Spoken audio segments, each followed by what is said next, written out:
In the age of swipes, reels, and endless options, modern men are praised for being desirable, but punished for being disciplined. A man who cannot govern himself is doomed to be governed by others. Julius Caesar, Napoleon, even Solomon, men of vision and command, all brought to their knees not by war, but by women, not by violence, but by longing. Throughout history, men have risen from dust to thrones, only to fall, not from arrows or betrayal, but from a single whisper of temptation. The Stoics warned us, what you do not control will control you, and desire, unrestrained, unexamined, is the most cunning master of all. Seduction is not always fireworks and overt gestures. Often it is quiet, subtle, invisible to the untrained eye. It is not evil, but it is a force. A woman's allure is not always intentional. Sometimes it is nature itself, speaking through her. An ancient rhythm woven into her voice, her eyes, her breath. If you cannot see the signs, you are vulnerable. This is not a warning against women. It is not cynicism. It is preparation. For the Stoic man does not run from temptation. He observes it. He does not shame desire. He studies it. And above all, he does not lose himself within it. Today we explore 7 signs that a woman may be testing your discipline, not just to seduce you, but to see who you truly are. Learn the signs, guard your center, and above all, remain unmoved. 1. The invitation of the eyes. Marcus Aurelius wrote, "The soul becomes dyed with the color of its thoughts." But sometimes it's not your thoughts that betray you. It's hers. A woman's gaze is not merely a glance. It is language. When her eyes lock with yours and linger, when she looks away, then back again, deliberately, when her pupils widen as you speak. That is not coincidence. That is communication. The eyes are the first gate, the most primal test. She may be inviting you in, wordlessly, into a silent arena of energy and tension.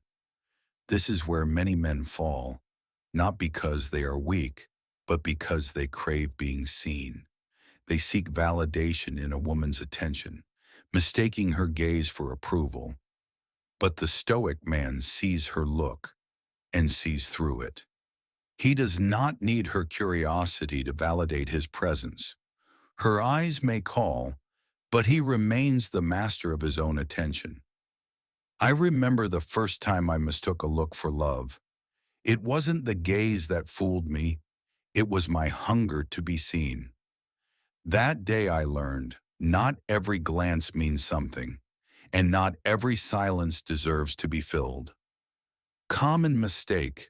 Most men interpret lingering eye contact as commitment, but interest is not intention. The Stoic sees attraction, not attachment. Before we move on, ask yourself, have you ever confused eye contact with connection? Were you seeing her or hoping she was finally seeing you? 2. The language of touch. No man is free who is not master of himself, said Epictetus. And yet, how many men lose that mastery with just one touch? A hand brushing your arm, a playful shove, a lingering contact that feels almost accidental. Almost. She adjusts your jacket, fixes your collar. Her fingers pause just a second too long. This is not mere friendliness. It is a test. She is watching, not your muscles, not your reflexes, but your self-control. Will you lean in? Will you flinch away? Will you treat the touch as something owed or something feared? The Stoic man does neither. He receives touch like a stone receives wind. He does not chase it. He does not reject it. He simply is. Presence is power. In a touch-starved culture where swipes matter more than skin, the sensation of physical contact has been exaggerated. But the Stoic knows, sensation is not command. Common mistake, interpreting all touch as seduction. Sometimes it's a gesture, sometimes it's a tactic, but to react too quickly is to show your leash. Touch can awaken, but it can also expose. The question is not, what did she mean by that touch? But what did it reveal in me? 3. The shift in voice.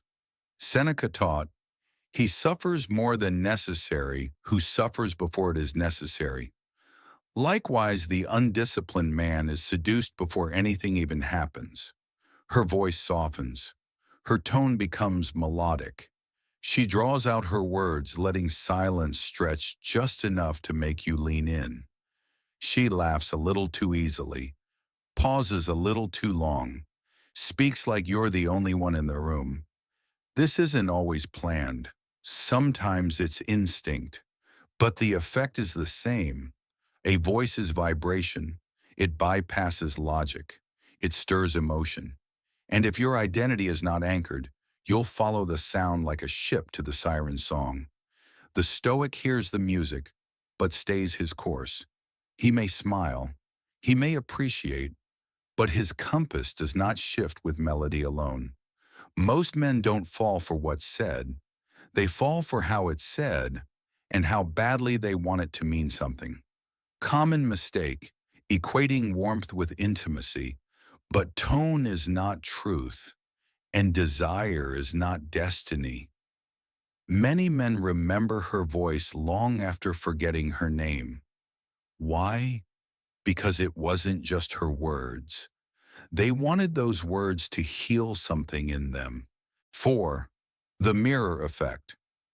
We do not realize how often we mimic those we admire. When a woman is drawn to you, her body begins to mirror yours, often unconsciously. She mirrors your posture, matches your rhythm, leans in when you lean. These are deep-rooted evolutionary signals of trust, interest, attraction. But here's the truth. Biology is not destiny. Being mirrored does not mean being chosen. It means you're being observed. A Stoic man stays grounded, mirrored or not. He knows, if you need to be copied to feel powerful, you were never powerful to begin with. In a culture of mimicry, TikTok trends, viral slang, constant copying, being imitated doesn't always mean you're special. Sometimes it just means you're easy to follow. Common mistake, assuming imitation equals admiration. But mimicry is often instinct, not intent. When you notice you're being mirrored, don't ask, is she into me? Ask, am I someone worth reflecting? 5. She invites you to lead. Seneca said, a man is as miserable as he thinks himself. In the quiet tension of seduction, a woman may step back, just to see if you'll step forward. She defers to your opinion, asks you to decide, looks to you for direction, not because she lacks it, but to see if you carry it. This is not submission, it's curiosity. She's not seeking dominance, she's testing direction, looking for a man who walks his path, with or without applause. The Stoic leads because he must, not to impress, not to convince, but because purpose demands motion. If she follows, it's harmony. If she doesn't, he walks on. Nietzsche wrote, he who cannot obey himself will be commanded. If you can't lead your own mind, you're not ready to guide someone else's heart. Common mistake, confusing leadership with control. But control without calm is just anxiety with volume. Leadership isn't about proving you're right. It's about walking forward even when no one's watching. 6. She highlights the feminine. Nature speaks in subtle ways. A woman drawn to you might stand differently. Her posture opens, her neck elongates, her fingers play with strands of hair. She wears color.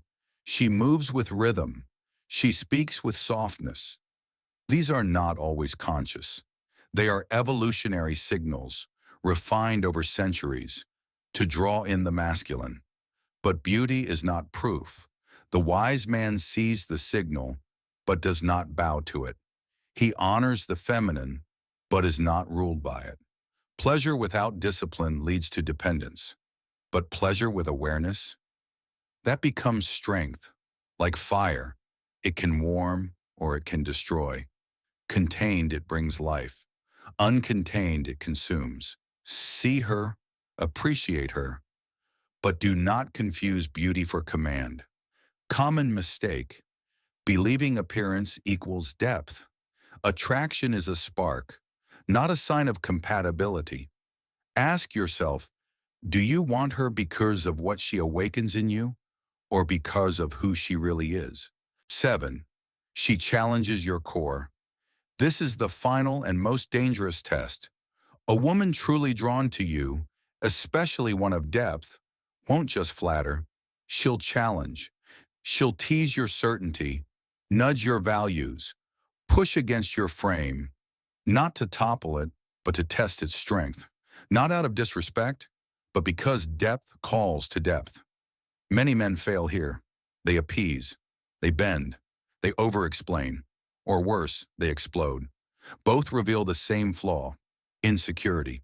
The Stoic man listens, smiles, reflects, and moves only when he chooses. Challenge becomes respect, and respect becomes surrender, not to you, but to the calm you never had to announce. Women of substance don't want to be worshipped. They want to be met. If you collapse at challenge, you've shown not strength, but instability. Common mistake: taking resistance as rejection. Sometimes challenge is the gate to respect. Pan cut. When challenged, don't defend your ego. Reveal your principles. The discipline of desire. Now you know the signs, but knowing is not mastery. Desire is not evil. Seduction is not wrong. And women are not enemies. These are forces of nature. But if you face them unconsciously, they will consume you. A woman's power lies in her presence, her energy, her mystery, and when respected, not feared, it brings harmony. The weak man chases seduction, the bitter man resents it. But the Stoic man, he sees, he observes, he feels, he understands. And then he decides. You are not here to suppress desire. You are here to transcend it. Because the greatest seduction is not of the body, it is of your soul. These signs, they are not just about her. They are mirrors held up to you. Her gaze, your hunger to be seen, her touch, your fear of loneliness, her challenge, your need to feel powerful. In the end, she's not the test. You are. So the next time a woman looks at you, touches you, mirrors you, invites you to lead, or challenges your calm, don't ask, how do I win her? Ask, does this serve the man I am becoming? If it doesn't, walk on with stillness in your chest and fire in your purpose. Remain unmoved. If this message stirred something in you, then don't just scroll past. Subscribe, not for more videos, but for more moments of clarity. Leave a comment, not for the algorithm, but to mark the man you're becoming. And if you know someone who needs this, share it. Sometimes one perspective can shift an entire path.